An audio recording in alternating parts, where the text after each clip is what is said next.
I wrote this book in 8 minutes, and it's already taken the internet by storm. Some people can't pay attention to writing this lengthy or complex, but that's okay. They can pause halfway through and look at pictures of cats on social media, then pick the book back up again and finish it. My trick is to simply remove the editor standing in the way of the stream of inspiration that pours out of my head every hour of every day. Once my flow is started, it's actually quite difficult to stop. Sometimes I have to distract myself by looking at pictures of cats on social media to quench the flow of ideas. Big ideas, great ideas, useful ideas that can change your life for the better. How do I know this? Because I'm just like you. Like you, I used to undervalue myself. My thoughts were, what do I have to offer? Why would anyone want to read my book? Why wouldn't they? That's the question I should have been asking. But no, I had to sell 300,000 copies of my first book in one day before I began to seriously question my former assumptions. Since that first book, I've written plenty of other how-to books that have changed people's lives for the better. How to learn to play jazz piano in 3 hours. How to perform a brain operation at home using simple kitchen utensils. How to build a blockchain e-commerce website that generates bitcoins out of thin air. That last book was named Book of the Year by the Illuminati. Well, the fact is that you're perfect just the way you are. We all are. I'm the best me there ever was and ever will be. The fact is you're perfect just the way you are. We all are. I'm the best me there ever was and ever will be. Mr. Rogers told me that when I was in my early 30s, watching TV with my oldest son, who was in his high chair at the time, and is now incarcerated for life in a federal penitentiary because he wasn't paying attention to Mr. Rogers. But I was. Fact is, every thought you have or have had has been just as profound as those that popped out of the minds of Einstein or Newton. In case you don't recognize those names, those were really smart guys a long time ago.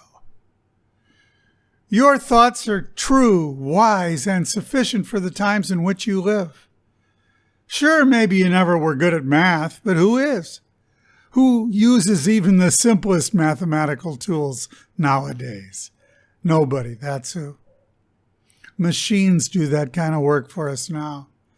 Yeah, they can grind out numbers and we can write words that will inspire and entertain. Not only that, we can get paid for it. The trick is to figure out how.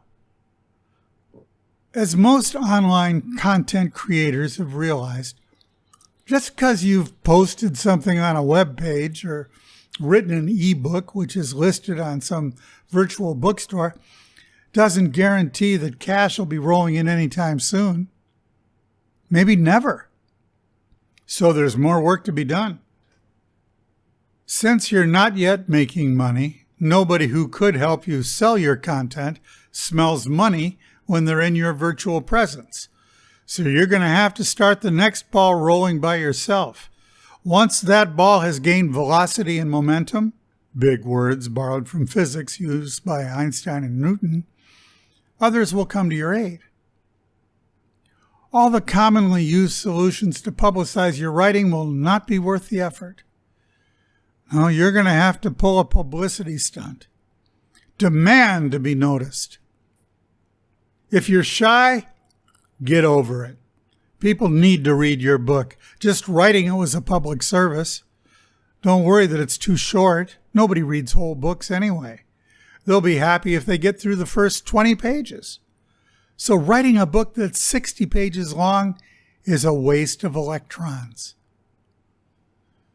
When I run out of ideas or things to say, I never let that stop me.